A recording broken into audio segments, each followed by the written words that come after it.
کیا تھا، گفتار کا تقاضا کیا تھا، قول و کردار کا تقاضا کیا تھا، وہ ہم اور آپ اپنائیں تو انشاءاللہ تعالی عزیز ہم ایک عزت والے قوم بن سکتے ہیں میرے بھائیوں۔ تو سب سے پہلا جو واقعہ ہے وہ یہ ہے کہ سیدنا انس بن مالک رضی اللہ تعالیٰ عنہ فرماتے ہیں کہ نبی کریم صلی اللہ علیہ وسلم نے سیدنا ثابت بن قیس رضی اللہ عنہ کو مجلس میں نہیں پایا، یعنی مسجد میں نہیں پایا، تو ایک صحابی نے عرض کیا یا رسول اللہ میں ان کے لیے آپ کی خبر لاتا ہوں، یعنی ثابت بن قیس ہمارے مجلس میں موجود نہیں ہے۔ اللہ کے رسول صلی اللہ علیہ وسلم نے صحابہ سے عرض کیا کہ ثابت بن قیس کہاں ہے؟ تو ایک صحابی نے عرض کیا یا رسول اللہ آپ اگر حکم دیں تو میں آپ کے لیے خبر لاتا ہوں کہ ثابت بن قیس کہاں ہے۔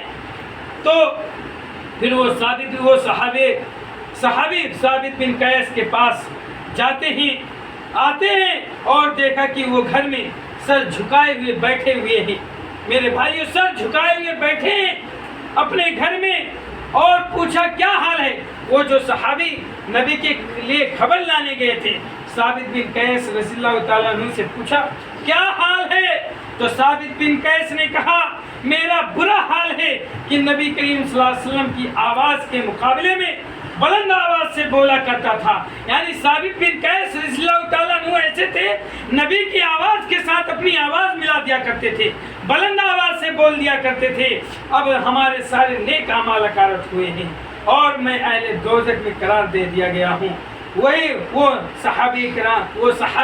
اللہ کے رسول صلی اللہ علیہ وسلم کے پاس آتے ہیں اور نبی کریم صلی اللہ علیہ وسلم کی خدمت میں حاضر ہوتے ہیں اور کہتے ہیں کہ اے اللہ کے رسول ثابت بن قیس انہوں نے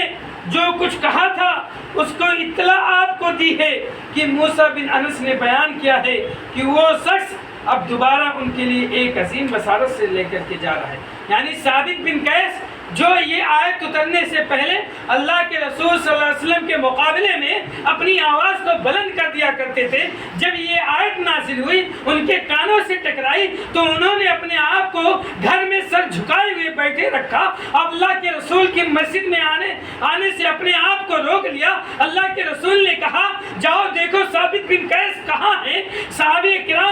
صحابی آتے ہیں، دیکھتے ہیں کہ ثابت بن قیس اپنے آپ کو اہل دوزخ میں سے بتا رہے ہیں۔ صحابی اللہ کے رسول صلی اللہ علیہ وسلم کے پاس جاتے ہیں اور کہتے ہیں کہ اللہ کے رسول جو ثابت بن قیس آپ کے ساتھ آواز بلند کر دیا کرتے تھے وہ اس وجہ سے کہہ رہے ہیں سر جھکائے ہوئے بیٹھے ہیں اور کہہ رہے ہیں میرا بہت برا حال ہے، اب میرے سارے کے سارے اعمال برباد ہو جائیں گے۔ تو اللہ کے رسول صلی اللہ علیہ وسلم نے وہ صحابی کو جو خبر لے کر کے آئے تھے ان کو واپس بھیجا اور کہا جاؤ اس بات کی اطلاع دے دو موسیٰ بن انس نے بیان کیا ہے کہ وہ شخص اب دوبارہ جاتا ہے۔ وہ صحابی جو خبر لے کر کے آئے تھے ان کے لیے ایک عظیم بشارت لے کر کے ان کے پاس آئے اور رسول صلی اللہ علیہ وسلم نے فرمایا کہ ان کے پاس جاؤ اور کہو کہ تم اہل دوزخ میں سے نہیں بلکہ تم اہل جنت میں سے ہو۔ یہ تو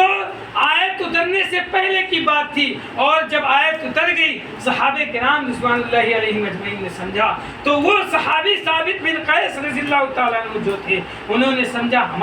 ہم ایسا کرتے تھے، ہم اہل دوزخ میں سے ہیں۔ تو اللہ کے رسول صلی اللہ علیہ وسلم نے کہا نہیں، جاؤ ان کے یہ عظیم بشارت سنا دو کہ وہ اہل دوزخ میں سے نہیں بلکہ وہ اہل جنت میں سے ہیں۔ میرے بھائیوں یہ پہلی مثال ہے اور یہ بخاری کی 4846 نمبر کی روایت ہے اور صحیح مسلم کی 119 نمبر کی روایت ہے۔